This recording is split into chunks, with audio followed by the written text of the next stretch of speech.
Hey beauties, welcome back to my channel. Today I'm going to be talking about yet again some more brand new brushes, this time from Wayne Goss. You guys know how I feel about my Wayne Goss brushes. They are some of my absolute favorites, and he just released a capsule of synthetic hair brushes, but these are special. These are handcrafted by artisans in Japan. I'm going to give you guys all the information on them. I'm going to review them, I'm going to demo them, I'm going to give you some comparisons. I'm going to do it all. So let me go ahead and get onto the Beauties website, which is where you can purchase these, and get into the information on them. This line is called the Synthetics. It's all together and it's $140. It says the Synthetics is the first 100% synthetic brush set from makeup artist Wayne Goss, crafted by Japanese artisans with the softest vegan bristles. These 4 essential brushes give you everything you need to apply a full face of makeup with the same flawless finish as Wayne's natural hair brushes. In this set, we have the Brush 24S Large Fan Brush, a fluffy fan brush for applying foundation, highlighter, contour, and bronzer with a seamless finish. Then we have the 25S Pointed Powder Brush, a tapered powder brush that applies loose and pressed powders exactly where you want them. Brush 26S Blending Brush, an eyeshadow blending brush that doubles as a concealer and precision contour brush. And then the last brush is brush number 27S, the Pencil Brush, a finely pointed detail brush for defining, smudging, concealing, and more. Why it's special. Individually hand-cut synthetic bristles mimic the soft feel and seamless application of natural hair. Designed to bring out the best in products of all textures, formulas, and finishes. Handmade by Japanese artisans using traditional brush making techniques for superior craftsmanship. And then it goes on to give you some instructions on how you can use each one of these brushes, but I feel like a brush, even though it's intended for the eye, you can use it on the face and vice versa. You can kind of play with any style of brush and dedicate it to whatever you want to use it as. So I used all 4 of these brushes on my face today, so I'm going to go ahead and show you guys the demo. The very first brush I went in with is the 25S. This reminds me so much of the Wayne Goss number 00, but I'll get into that later. I used this with my La Mer pressed powder, just got into the powder, and then I just tapped this along and set my entire face. I didn't feel like I had any issues picking up product. I feel like it set my face like it normally would with any other brush. Very soft, wasn't itchy or anything else. And I do want to mention that I have washed these brushes. I always like to do that whenever I do a review so that I know what they look like after they've been washed and if they still feel as soft or if they fray out or do anything like that. So all of these brushes have been used once and then washed afterwards. To apply my bronzer, I went in with the 24S, which is this fan brush right here. I took this into my Hoola Light, and I kind of, because I hit pan on mine, I had to work it around the brush to get an even application. You wouldn't have to do that if you didn't have a big hole in your bronzer, but I do. And then I just really just buffed this into the skin, worked it sideways on my forehead, and moved the brush around. And again, it applied seamlessly, super soft. I don't feel like I had any rough edges anywhere or anywhere that it looked like it wasn't blended out. It did a beautiful job. Then we have to go on to my blush, which I went in with, I want to talk about this blush because I really like it. I just picked this up. This is the Mauve Delight blush from Sydney Grace. So that's the color that I'm using. And I went back in with the 25S, and I just picked up, it picked up so much product I had to tap off, and I tapped this into the skin and then kind of buffed it around again. Seamless. I'm telling you guys, seamless. It is so stinking soft, and it buffed my product into the skin very well. I had no patchiness or anything else, just like I didn't with this brush and the bronzer. Now for highlight, I felt like you definitely could use one of these two. This is too big for me. I could potentially use this, but again, it is a little bit too larger. Had I not already had the bronzer on this brush, I probably would have gone ahead and gone in with this for my highlighter, but I just skipped that. If you wanted to, you could use this for highlight, but I did go back in with this to use it for buffing my makeup. I wiped off my brush on my pants before I started buffing, but I took this brush and I went right along the sides and just kind of cut out. I don't really like to bake. I just like to put it there and then do my forehead and then come back so it doesn't stay there too long. I don't want like a harsh line there or anything, but I just worked everything into the skin and buffed with this, and it did a fantastic job. Now moving on to the eyes, I specifically did this eye look again because on Instagram and in my last video, you guys were asking about it. So I thought, hey, why not? We have 2 eye brushes here, and he says you can do an eye look with 2 eye brushes. I absolutely agree with that statement, no matter what. But these are the 2 brushes that he created. This one right here, which is the 26S, which I did the majority of my eye with, and then this one right here, which is a pencil brush, number 27S. The palette that I used on my eyes is the Emily Noel collaboration with Makeup Revolution, the Emily Edit the Once palette. So I will show you guys what shades I'm using as I go, but let's go ahead and get into this. I do want to say that I went ahead and used this brush to set all over before I even did my foundation and everything with the shade Cream at the very top right here, the shade right here. That is what I use to set my entire eye all the way up to the brow.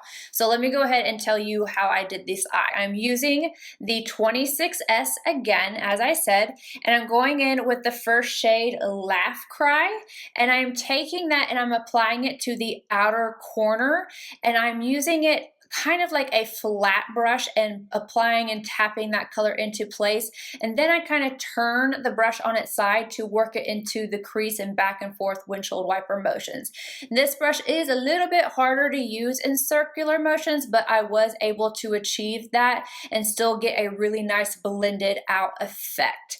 After that, I went in with the shade Cheer, basically did the same exact thing, applied it to the outer corner and tapping motions, built it up, and then put it into the crease just a little bit and slightly smoked it out with the excess that was on the brush. Then to deepen everything up, I went in with the shade Apartment. Again, outer corner, but I did not take this into the crease at all. I wanted to really just pack this on to the outer corner to add the depth into the look. Then with my pencil brush, the 27S, I took the shade Cream and I went right at my brow arch, and then I applied it again to the inner corner just to make sure that everything was nice and bright. Wiped off my brush and I went back in with Laugh Cry and applied that to the lower lash line. Then I went off camera, did my winged liner. All I did was add on mascara, and that is the finished look. Now I want to get into my thoughts on the brushes. First, I'm going to show you guys my comparisons, because the problem I had with this is the price range and how I was going to compare it to his normal natural line.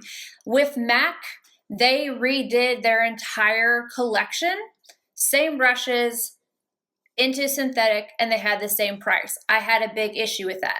Tom Ford did the same thing. Same exact brush, synthetic, same exact price. The problem with this, what I found was, we don't have these same exact brushes in his line to compare them to see if the prices really were up to par, like we're charging the same amount for the synthetic versions, or if we weren't. So I did a little bit of investigating. I compared some brushes, and I'm going to show you guys what I came up with, and then I'll tell you guys how I feel about each of the brushes. Now I just want to remind you guys, the entire set is $140, which if you divide up the brushes, that comes to $35 a piece, but that's not really how it would work, because we all know that the bigger brush would be the one that was more expensive, yada yada. So I did my comparisons. Now, as I mentioned in the very beginning, this brush right here, the 25S, reminded me very much of the 00. So I'm going to show you these side by side. Now, the 00 is $85. So I wrote that down and I'm just like doing my little calculations. The size of this brush definitely is comparable. The natural hair version is going to fluff out more just because that's what natural hair does. Next up, the fan brush. And the only one that it really, when I was going through everything, that came to mind, because like they have a thinner fan brush, but I felt like that wouldn't be fair to compare because of how thick and nice this one is. I compared it to the recent holiday brush, which, yeah, it's just the 2019 holiday brush. This brush retails for $48. Now, as you can see, there is still a difference in size. So if these were both natural hair brushes, I would assume that the synthetic version right here, if it was natural hair, would be more expensive than this holiday brush, but it's the one that I wanted to compare it to. Then we have the 26S, and I've got to admit, this when I saw it immediately reminded me of the MAC 217 when they redid it, which is, there it is, this one right here. So this is the synthetic version of the MAC 217 up against the Wayne Goss number 26.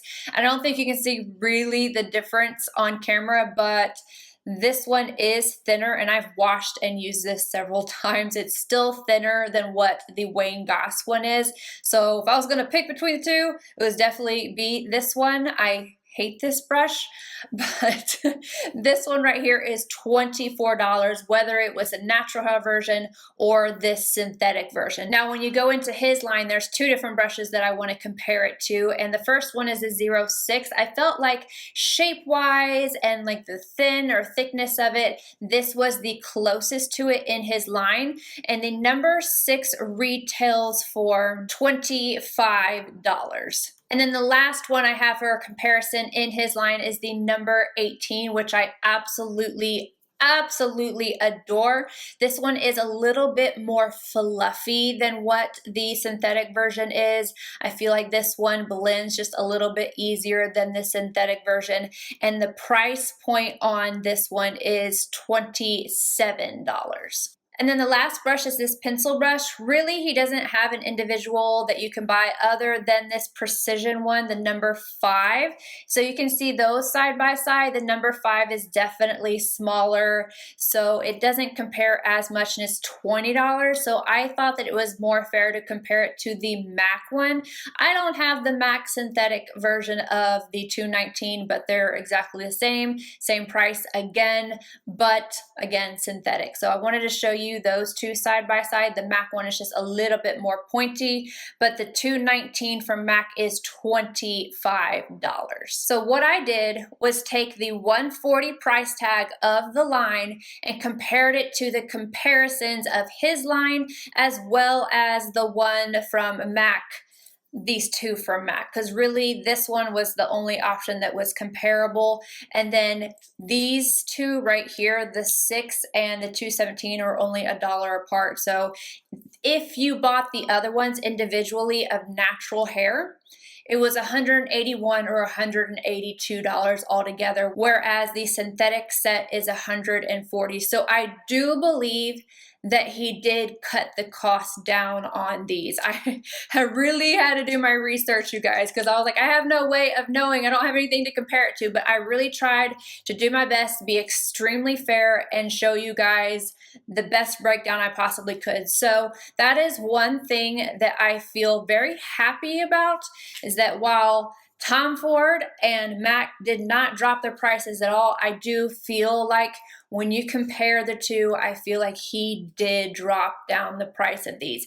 Plus, they're handcrafted. The fibers are not cut. They are just a whole nother process. So I do like these brushes a lot. There's only one thing, if I'm going to be nitpicky, maybe two things. So I wish he would have added one more brush, just one more face brush, like so that I had something different to highlight my face. Or made this one just a little bit more like the number 18. I really would have liked this one to be just a little bit more fluffy so that it could blend out just a little bit easier. I had to take a little bit longer to do this eye today than I did yesterday because yesterday I was using a more fluffy brush. I still only used one brush to do the eye look, like this part of it, but it took me a little bit longer just because this is a little bit thinner, it's a little bit more packed together, so I had to take my time with it. But obviously it does work, and it is not the terrible MAC 217 imposter, so there's that. But that's really my only critique, is a little bit fluffier on that brush or adding one more brush. But overall, I'm very happy with these. I think that they worked really well. I'm happy to have them in my collection, and they are some of the best synthetic, especially high-end ones that I have in my collection. So I hope that this was helpful for you guys. Let me know down below what you think about this, and I will see you in my next video. Bye, guys.